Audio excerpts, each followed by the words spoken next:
হাইকোর্টের নিষেধাজ্ঞা সত্ত্বেও রামনবমীর মিছিলে অস্ত্রের ঝঙ্কার।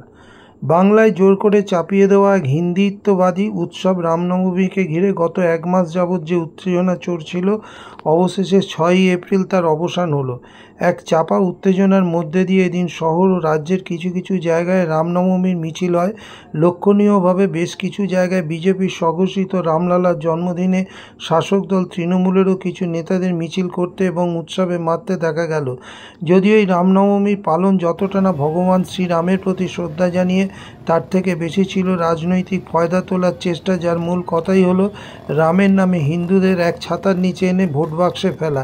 কিন্তু অর্বাচীন জনবিচ্ছিন্ন বিজেপি নেতারা বোঝেনি না, বাঙালির হৃদয়ে রাম কখনোই সেইভাবে পূজিত নন যেভাবে যতটা মা দুর্গা কিংবা কালী কিংবা কৃষ্ণ পূজিত হন। তার কারণ বাঙালি সবসময় তার উন্নাসিক চিন্তাভাবনা নিয়ে চলে, যার প্রভাব পড়ে তার ধর্মীয় আচার আচরণে। এখানে তারা রামকে খানিকটা দুর্বল চিত্রের প্রয়োজনে কপট রাজা হিসেবে মনে করেন। রাম শক্তির প্রতিমূর্তি হতে পারেন না। যে পুরুষ নিজের স্ত্রীর মর্যাদা রক্ষা করতে পারেন না, তাকে সতীত্বের প্রমাণ দিতে, অগ্নি পরীক্ষা দিতে বাধ্য করেন, সেই রাম কখনো বাঙালির একমাত্র আরাধ্য হতে পারেন না। বরং সেই জায়গায় বাঙালি হিন্দুদের মনে অনেক বেশি ভক্তির সঞ্চার করে মা দুর্গা কিংবা মা কালী। প্রকৃত অর্থেই যারা দুষ্টের দমন আর সৃষ্টের পালন শিখিয়েছেন। প্রশ্ন হলো, কবি মাইকেল মধুসূদন দত্তের মেঘনাদ বধ মহাকাব্যে যখন প্রতি পদে রামকে ভীতু দুর্বল চিত্রের চরিত্র হিসেবে তুলে ধরা হয়েছে, তখন সেই রামকে নিয়ে হিন্দি বলায় এত আধিক্যতা কেন? কারণ একটাই, এইসব হিন্দুত্ববাদীদের কাছে মহিলাদের সম্মান বরাবরই গৌণ।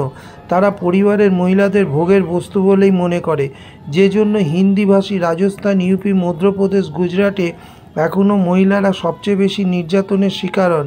এটা ন্যাশনাল ক্রাইম রেকর্ড ব্যুরোর তথ্য বলছে। যারই কারণে এই রাজ্যে হিন্দিবাদী বিজেপির সর্বভারতীয় নেতৃত্ব রামের নামে এক পুরুষতান্ত্রিক ধর্মীয় সংস্কৃতিকে চাপিয়ে দিতে চাইছে, যাতে বাঙালি মাতৃপূজার সংস্কৃতি ভুলে রামনবমীর মতো এক আধা সামন্ততান্ত্রিক উৎসবে গা ভাসায়, যেটাতে আছে হিংসা, রক্তপাত আর ঘৃণা। যদিও এদিনের রামনবমীকে ঘিরে রাজ্যে বিজেপি দলের শত উস্কানি থাকলেও মানুষ তাকে আমল তো দেয়নি।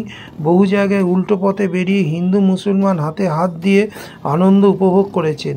যদিও এদিনের অস্ত্র মিছিলের ওপর কলকাতা হাইকোর্টের একটা নিষেধাজ্ঞা ছিল, কিন্তু আসানসোল সহ কিছু জায়গায় দেখা গেছে রামভক্তদের অস্ত্রের ঝঙ্কার। এদিন স্মৃতির মোড়ে সপাচেক বাইক বাহিনী অস্ত্র হাতে মিছিল করে। একইভাবে দক্ষিণ 24 পরগনার বাওয়ালি থেকে একটি হাজারখানেক মানুষের বিশাল শোভাযাত্রা বেরোয়। এছাড়াও রাজ্যের বিভিন্ন জায়গায় রামনবমীর নামে শোভাযাত্রা সংগঠিত হয়।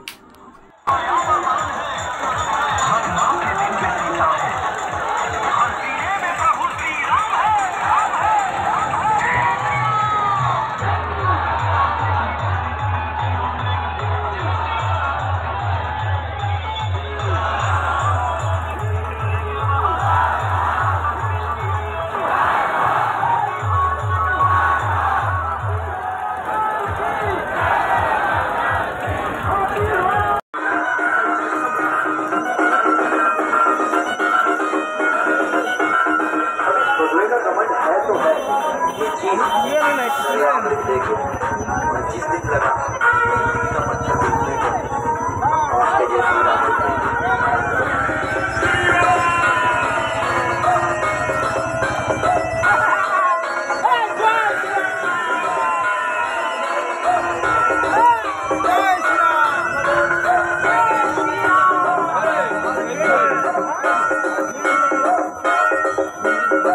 কি করছেন এখানে? ভগবানের প্রসাদ খাচ্ছে রামের। হ্যাঁ, রামের প্রসাদ খাওয়ানো হচ্ছে। সারা রাজ্য জুড়ে চলছে জয় শ্রীরাম, জয় শ্রীরাম। কত লোক হতে পারে মনে হচ্ছে? 9,000 থেকে 30। কত? 9,000 থেকে 30। এখন কি দিচ্ছেন সবাইকে? হ্যাঁ, 30। কি দিচ্ছেন? ভগবানের প্রসাদ, পায়েস, এই জায়গার নাম কি?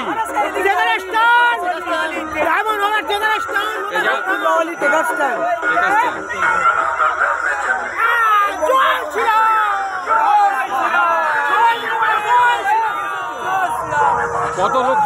করেন? হাজার হাজার লোক বলা যাবে না, আচ্ছা, মোটামুটি ধরুন আমাদের র্যালি এখান থেকে শুরু হয়ে কত অবধি যাবে? বাওয়ালি টেকা স্ট্যান্ড থেকে সাজুয়া পর্যন্ত। সাজিয়াও পর্যন্ত। তা এখানে এখানে সবার জন্য কি ব্যবস্থা? এখানে পুজোর প্রসাদ আছে বলতে পায়েস আছে, ছোলা আছে, বাতাস আছে, জলের ব্যবস্থা আছে। প্রতি বছর এইভাবে করবেন? প্রতি বছর হয় এবং বিভিন্ন জায়গা থেকে লোকজন আসছে। গরমে জলের জন্য জল, বাতাস আর ছোলা, ওদিকে পায়েস, পুজোর পাতাস। আপনাদের পারমিশন কত অবধি নেওয়া আছে? সাজুয়া পর্যন্ত, বাওয়ালি থেকে সাজুয়া পর্যন্ত। তার মধ্যে যদি পুলিশ আটকায় তাহলে কি করবে? আটকাবে না, এই মিছিল আটকাতে হবে না। সমুদ্রের মতো তবে কি রাস্তায় বসে পড়বেন? কেউ আটকানোর ক্ষমতা নেই মিছিল।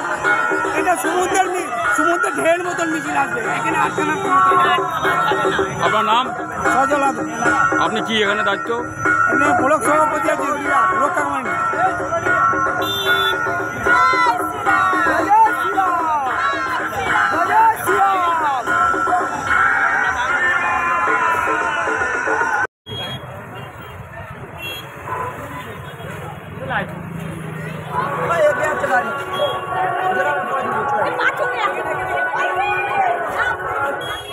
Vamos.